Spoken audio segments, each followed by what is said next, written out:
सरकार से मैंने बड़ा स्पष्ट निवेदन किया है,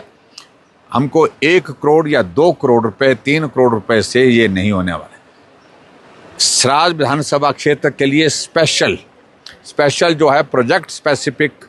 जो है जो तैयारी की जाए प्रोजेक्ट्स की, और उसके तहत जैसे हमारे आईपीएच के हमारे बहुत सारे स्कीम जो है जो डैमेज हुई हैं, तो प्रोजेक्ट स्पेसिफिक जो है फंड की प्रोविज़न उसमें होनी चाहिए ताकि वो पैसा सीधा स्वीकृत होकर के यहाँ आए। और जो फ्लड प्रोटेक्शन के लिए वो भी प्रोजेक्ट स्पेसिफिक होनी चाहिए, यहाँ का स्पेसिफिक प्रोजेक्ट बन करके सराज विधानसभा क्षेत्र के लिए वो पैसा केंद्र में स्वीकृत करने के लिए जाए। हम भी मदद करेंगे, हम भी बात करेंगे ताकि वो पैसा सीधा आकर के यहाँ इन इलाकों के लिए सुरक्षा की दृष्टि से लगाया जा सके।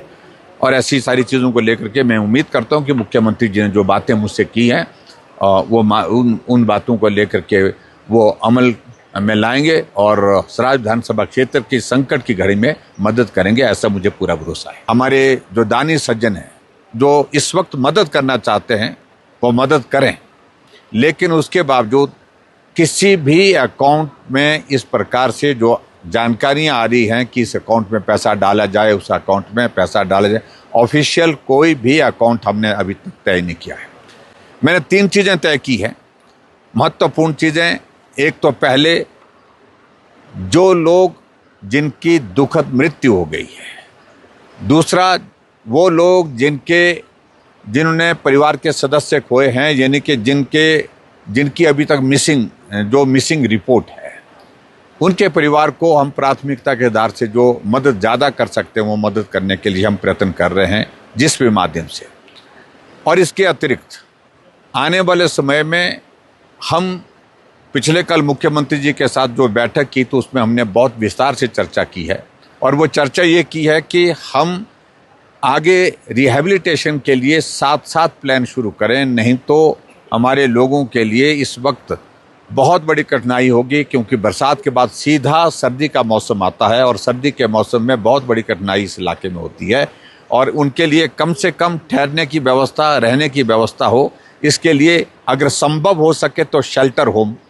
आप बनाने की प्लान करें, जगह प्रशासन तय करे, और शेल्टर होम जहां कंबाइंड किचन हो, कंबाइंड किचन के साथ साथ में जो है वहां पर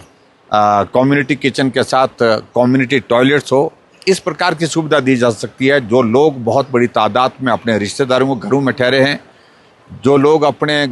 घरों को खोने के बाद स्कूल के भवन में ठहरे हैं, महिला मंडल में ठहरे हैं, उनको एक बहुत बड़ी सुविधा होगी।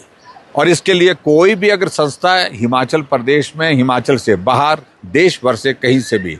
ऐसे शेल्टर होम बनाने के लिए अगर मदद करने के लिए आगे आने चाहती है, मैं उनका अभिनंदन करूंगा, स्वागत करूंगा, और वो उनको सीधा मदद करें।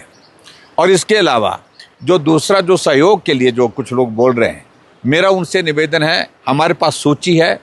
जिन लोगों की ज़िंदगी गई, उनकी,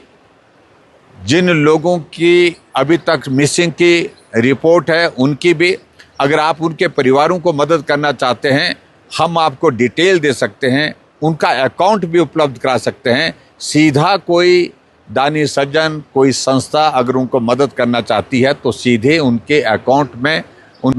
उनके नाम पर चेक काट करके मदद कर सकते हैं। ये भी मेरा निवेदन है ताकि पारदर्शिता बनी रहे। मैं बड़ा स्पष्ट हूँ इस बात को लेकर के, यहाँ इस पुण्य के कार्य में जो सेवा का काम इस वक्त लोग कर रहे हैं, इसमें एक एक पैसा जो आया है वो पात्र व्यक्तियों तक पहुँचना चाहिए।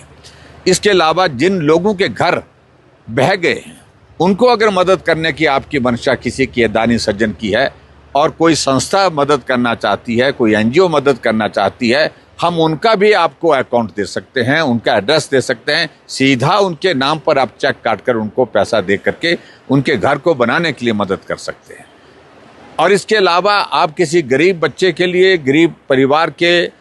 पालन पोषण के लिए मदद करना चाहते हैं तो उसके लिए भी हमारे पास जो है वो ऐसी सूची आ रही है जो बहुत इंडिजेंट सर्कमस्टांसेस में हैं, जो ऐसे गरीब हालात में हैं, उनको भी अगर आप मदद करना चाहते हैं वो सूची भी हम आपको उपलब्ध करा सकते हैं। और हम चाहेंगे कि आप सीधा अपने